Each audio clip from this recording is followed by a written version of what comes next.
Welcome to the deep dive. Today we're looking at something that might feel familiar if you've ever questioned where health guidance comes from. Yeah, that feeling of, does this research, this guideline, really understand the situation on the ground here? If that resonates, then this deep dive should be really relevant. We're digging into a paper from PLOS Global Public Health. It's by Naidu, titled Epistemic Disobedience, Undoing Coloniality in Global Health Research.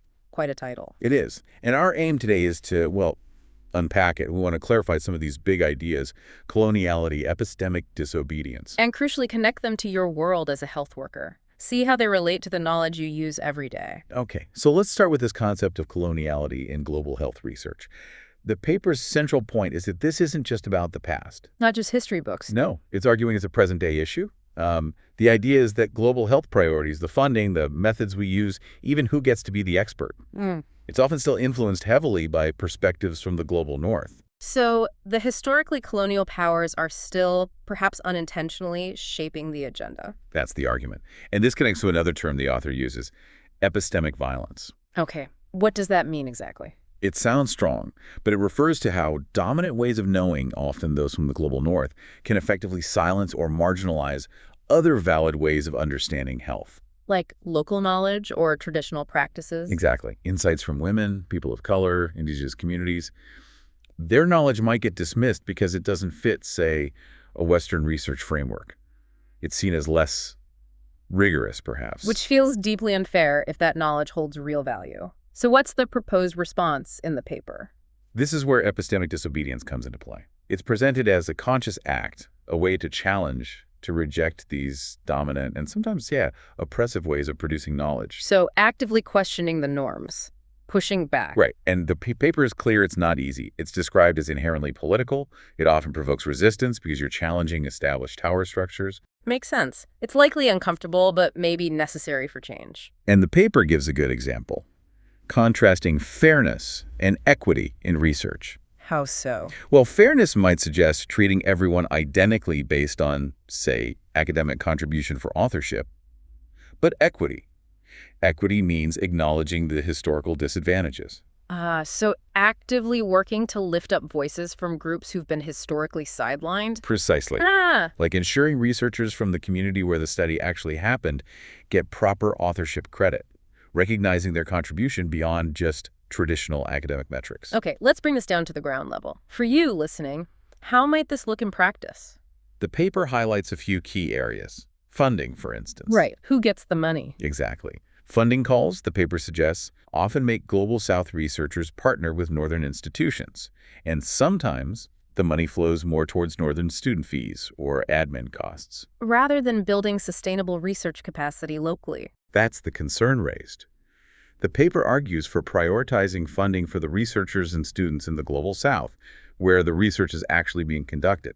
And what about getting the research out there? Publication. Yeah, another big one. The paper points to the dominance of Global North researchers in those senior author spots, even on research done entirely elsewhere. Which goes back to that equity versus fairness point. It does, prioritizing authorship for researchers from disadvantaged contexts.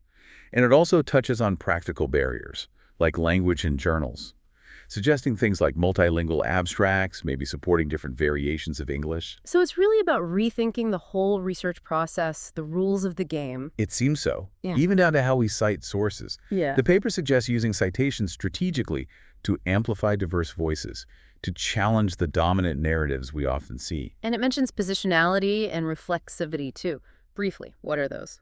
Basically, positionality is about researchers stating their own background, their identity, privilege, history in relation to the research. And reflexivity is thinking critically about how that position might have influenced the research process itself. Sort of like asking, am I reinforcing the old ways or challenging them? That's a good way to put it. It's about self-awareness in the research process. So let's wrap this up.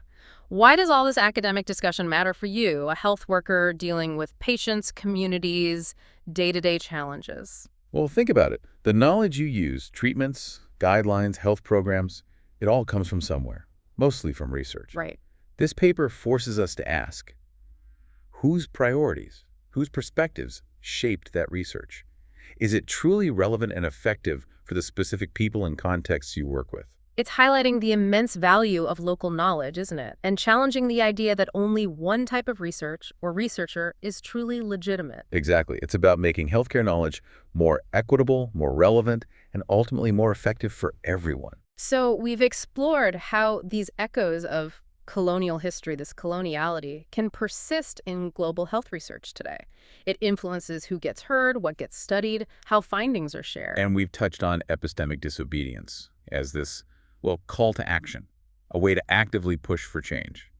It's really interesting seeing these sometimes abstract-seeming concepts connect directly to practical questions about the health information you rely on. Absolutely. Does it truly serve the communities you're part of? So maybe a final thought for you to take away.